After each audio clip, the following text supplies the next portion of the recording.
good evening, whatever time it is. Barely light out.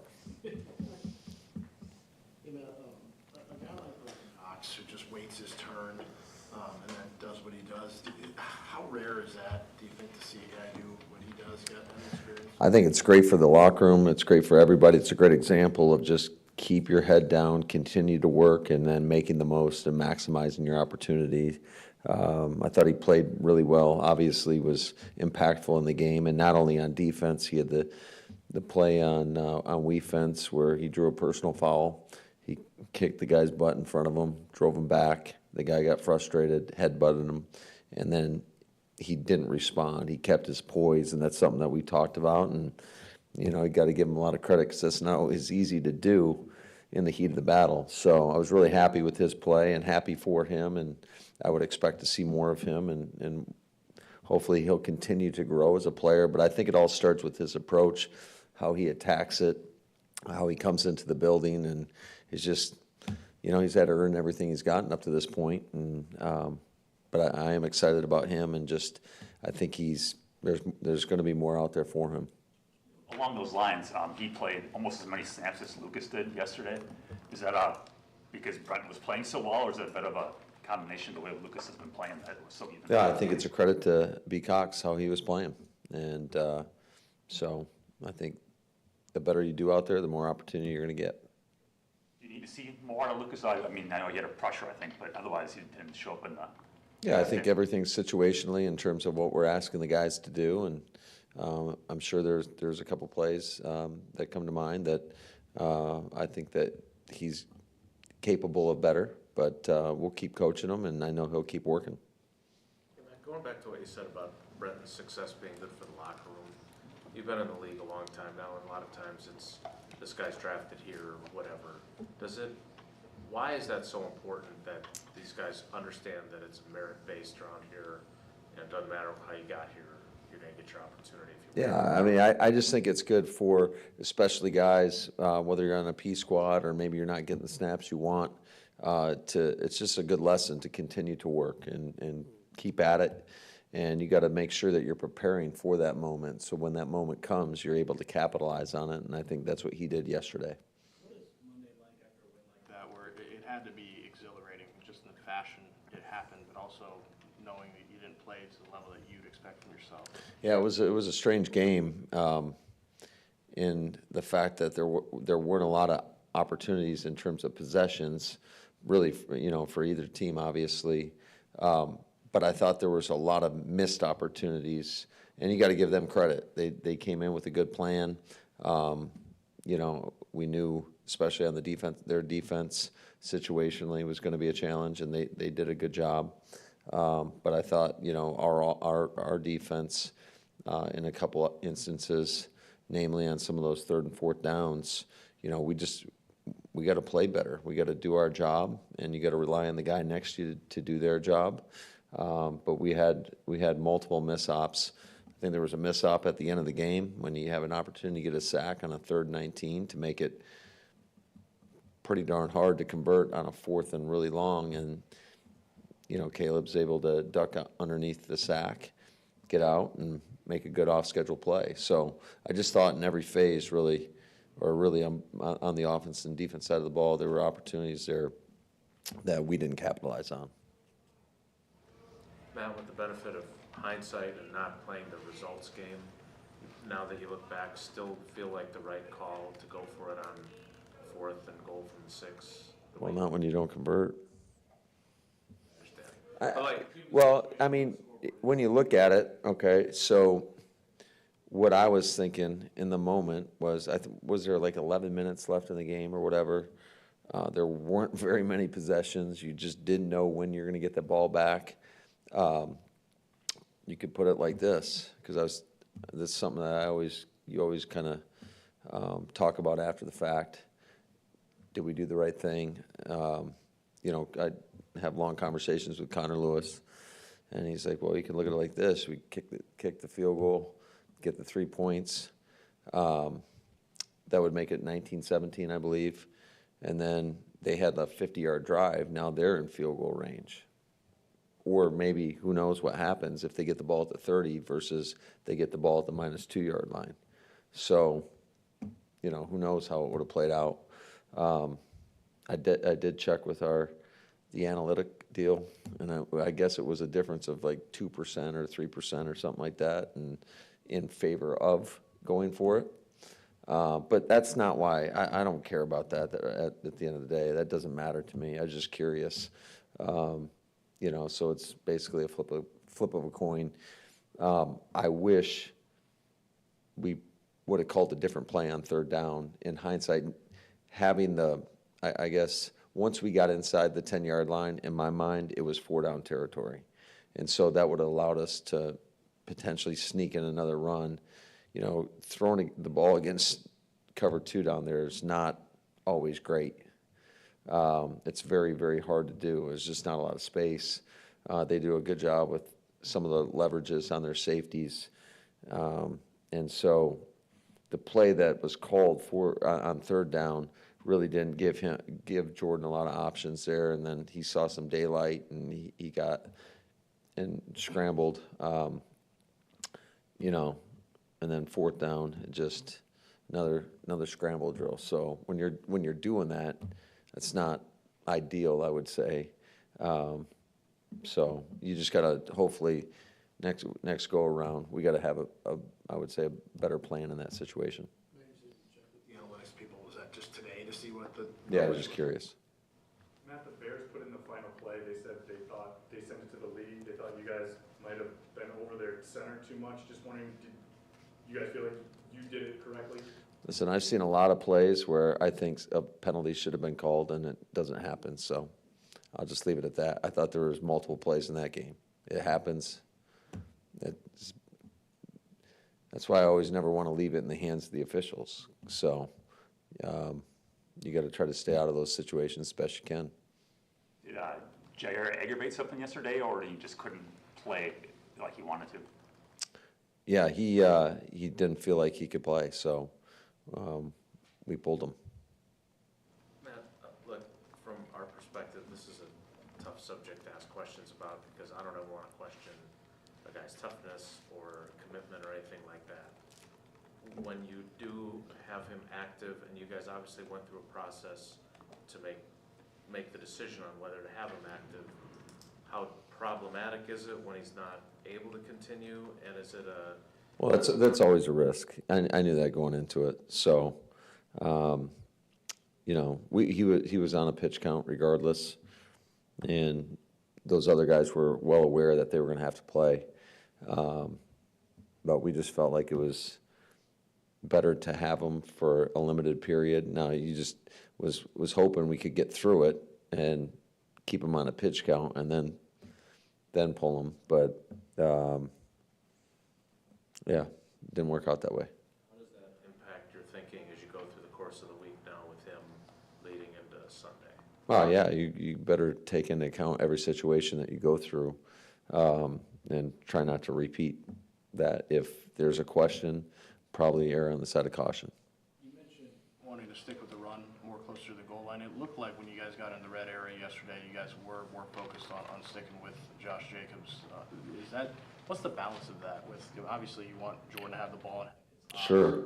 I would say it's a lot of the times it's, you know, what looks are they presenting too, and when they're playing a bunch of red too, if you can't run the ball, it's going to be very, very difficult. So, you know, we leaned on our run. The one sequence where we had 2nd and 1, we called another run. We didn't block it correctly, and we also got a look where it was an RPO, and we went to, like, I guess, the double move off of it, and I thought Chicago defended it pretty well, and then we had a lineman downfield, so we went backwards, then called, you know, the play to Jaden Reed.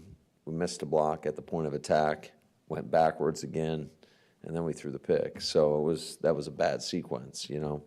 But I thought, all in all, I thought we know and recognize, you know, where we're having most of our struggles. And most of our struggles right now on offense are coming in the red area, again, self-inflicted wounds, whether it's penalties or negative plays. And then on third down, we just got to do a better job, and that's the emphasis, and we're working hard at it. It's just we haven't gotten the results that we'd like right now. Is getting Jacobs more involved in the red area over the remainder of the season, is that maybe the key to unlocking that, you think? Yeah, we'll see. I think every game's a little bit different. It can be very challenging at times if they want to load everybody up there, and let's say they're going to play cover zero. Although we did score on that one, so, unblocked guy doesn't make the tackle. Usually it's pretty good for the offense. You talked a lot right here about missed opportunities. What do you like about the fight? I know you've mentioned it all year long, but the fight your guys gave when things might have not looked the greatest in that second half. Yeah, I think, that's this league. And you look around the league, most of these games, or I should say a lot of these games are going down to the final drive. I mean, there was a good example yesterday in the San Francisco-Seattle game as well. So you better stay resilient. You better keep fighting and have that never say die mentality. And I think that's what showed on that final play is just the effort and strain that our field goal block unit went out there with and made a play. I know you don't watch the TV copy, but on the pick, Fox had a really good angle where it almost looks like Tucker thinks there's somebody behind him that the ball is being thrown to, and he kind of pulls his arms down. Somebody else said that to me, and when I watched it, I don't know if I didn't ask Tuck, but I did see it. I still think it was, just the ball sailed on him, and I talked to Jordan about it. It's just, that happens sometimes, and we looked at it from the decision-making process. It was definitely the right decision. It was within the timing of the play. I mean, that's where he's supposed to go on one hitch.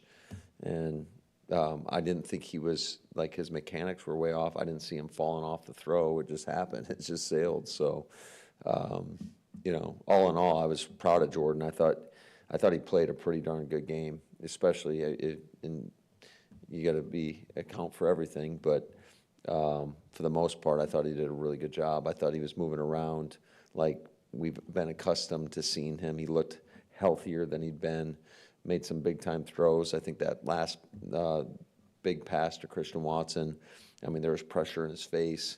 We always call those no-flinch clips where you just got to stare down the barrel of a gun and know you're going to get blasted and, be able to deliver that ball. And obviously, Christian made a great play for him. So, but I was really happy with his play. You mentioned after the game too about his decision making. Is that it seemed like he was hitting his checkdowns more than he has, and even throwing the ball away a couple times. Is that a byproduct of emphasizing that over the bye, or where do you think that changed? I just think no. I think he's a smart guy. He's intentional about his work, and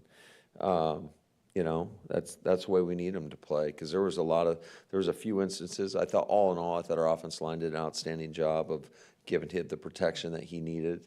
But there were a couple times where we busted a protection and people got in there and there was no hesitation. It was like, boom, I'm getting the check down. I thought he did a great job. There was one of the third and longs in the first half where he hit Christian Watson. Just the ability to hang in the pocket and have those subtle movements that we always look for that pocket manipulation, and then throwing a strike to Christian Watson. So I thought all in all, like I said, I thought he played a pretty solid game. Amid all the excitement, obviously, it's a big-time win. Could you also sense that in the locker room and afterward that there's still that fight in this team, like we need to do a whole lot better? Oh, absolutely, yeah. I don't think anybody was just, just filled with a bunch of joy on like, we knew that was going to be a grinder of a game. I think that's a good football team. I mean, when you look at it, those two plays right there, they could easily be a 6-4 team, and there's been plays in other games where, maybe they're even better than that. But that is this league. You just gotta find a way to get it done. And for us right now, that's been a few games where we've won. Well, I think that's our third game where we've won with no time left on the clock. Two more, please. Earlier today, the Packers Hall of Fame announced that Mark's going to be the inductee for 2025. I was just kind of wondering what he's meant to you, and obviously the last 6 years. Oh, Mark's been he's been amazing. I mean, obviously, I'm not standing here right now if he didn't give me this opportunity. So I'll be forever grateful to him. But I also think just having gotten to work with him the last 6 years, I mean, I think he's a great leader. He allows you to go and do your job. And he's super supportive, and he's always there for you when you need him. Obviously, you guys have gotten to know him. He's a great person first and foremost, and you know, I think he leads this entire organization the right way. So he's certainly, I mean, he's well deserving of that honor. Defensively, what do you make out of yesterday? They've been struggling, obviously. Sure. They had the coordinator change. You guys had your bye week. They had Yep. 400 yards and a bunch of third downs. I guess what do you make out of all that in the kind of big picture? The thing I make out of that is we got to be better. And like, just after watching the tape with the guys, I would say we're all in agreement of that. There was opportunities to get off the grass, and we didn't, for one reason or another, we didn't make the plays. And it's a credit to them. I thought they had a good plan. I thought Caleb played as well as he's played. He was very decisive in terms of just hitting the top of his drop, getting rid of the football, going to the spots where he needed to go with it, and then he was effective using his legs. And I think that was a big takeaway. And I think you saw it on both sides of the ball when rush lanes weren't coordinated or there was room. Jordan hurt Chicago with his legs and getting out and creating some off schedules, and same with Caleb. And so I think it was good for our team to see that, and it happened on both sides of the ball. It's so critical that when you're playing guys that can move, you can't let them get out and make plays with their legs, whether it's picking up the first down, you know, scrambling, or creating those off-schedule plays, because there were some big-time plays in that game. Do we have time for one more, Jason? He's always last. Okay. Not as good at jumping routes as Ryan is. Look, you mentioned Christian about 6 times. How important and what's the value of him having the game? Like, he wasn't super involved earlier in the year.